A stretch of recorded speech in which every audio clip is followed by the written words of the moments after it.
Mantan Panglima TNI Gatot Nurmantio mengaku sempat ditawari untuk mengambil alih kepemimpinan Demokrat dari AHY. Apa saja detail dari cerita itu kita akan langsung tanyakan kepada yang bersangkutan. Selamat sore, Assalamualaikum Pak Gatot Nurmantio.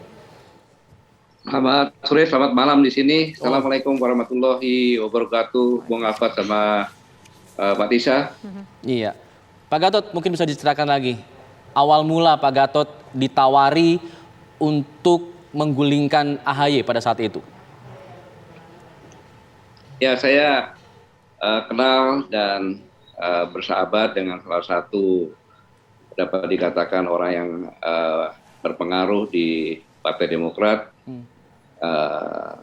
Datang kepada saya dua kali datang kepada saya, yang intinya bahwa akan ada KLB. Kemudian saya tanya, saya katakan seperti tadi saya katakan bahwa siapa yang tidak tertarik? Ini partai besar, kemudian 8%, pernah membawa SBY jadi presiden, bahkan 2 periode.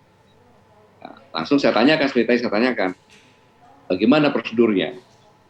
Dan prosedurnya dikatakan bahwa prosedurnya adalah, pertama kali adalah dalam floor kita buat mosi tidak percaya dan menurunkan AHY. Setelah itu baru pemilihan.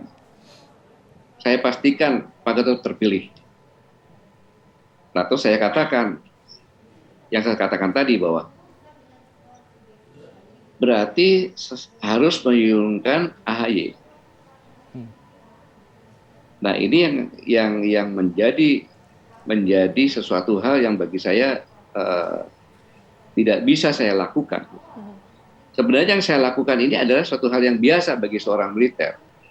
Karena pendidikan di akademi militer itu senior mendidik junior-juniornya dengan sungguh-sungguh, dengan keras, bukan kasar, karena akan menjadi teman seperjuangan. Saya ulangi, akan menjadi teman seperjuangan. Itu kalau senior biasa. Apalagi seorang SBY, saya dari kolonel menjadi brigjen zamannya Pak SBY, saya dari brigjen menjadi maijen, gubernur Akmil, Pangdam 5 Brawijaya, zamannya SBY. Saya naik bintang 3, saya ingat pertama kali remunerasi itu, saya naik bintang 3 menjadi Dankodiklat, kemudian saya menjadi Pangkostrat. Khusus Pangkostrat ini adalah pasukan terbesar di Angkatan Darat, bahkan di TNI pasukan paling besar. Seorang presiden berani menunjuk seseorang jadi Pangkostrat ini suatu hal yang sangat luar biasa. Saya bukan siapa-siapa, saya tidak pernah menjadi anak buah langsung SBY. Kemudian pada saat jadi Pangkostrat, saya tidak bermimpi untuk menjadi Kasat, karena mantan ajudan beliau Wakasat. Tapi tiba-tiba saya dipanggil ke istana, kemudian kamu akan saya jadikan Pangkostrat. Saya katakan siap dan terima kasih atas penghargaan, akan saya laksanakan dan saya pertanggungjawabkan. Laksanakan tugas dari beliau, sampai laksanakan tugas dan penuh rasa tanggung jawab, dan cintai prajurit dan keluargamu dengan segenap hati dan pikiran. Baik. Dari ini terus saya harus menurunkan putra SBY yaitu AHY, dan saya gantikan. Ya, saya katakan moralitas dan etika saya tidak bisa. Sedikit ilustrasi. Pada saat saya jadi Panglima TNI, setiap Panglima TNI adalah bermimpi untuk menjadi Menteri Pertahanan. Saya buka saja, saya pernah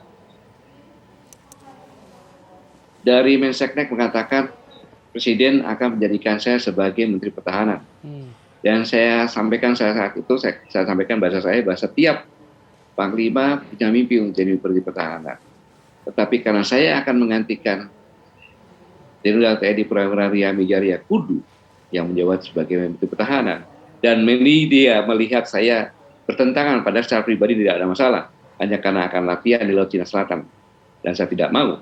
Baik. Itu pun saya tolak karena dia sudah senior saya.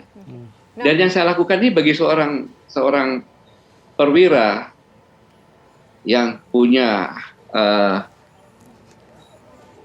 budi bakti wira utama, itu tidak akan dilakukan.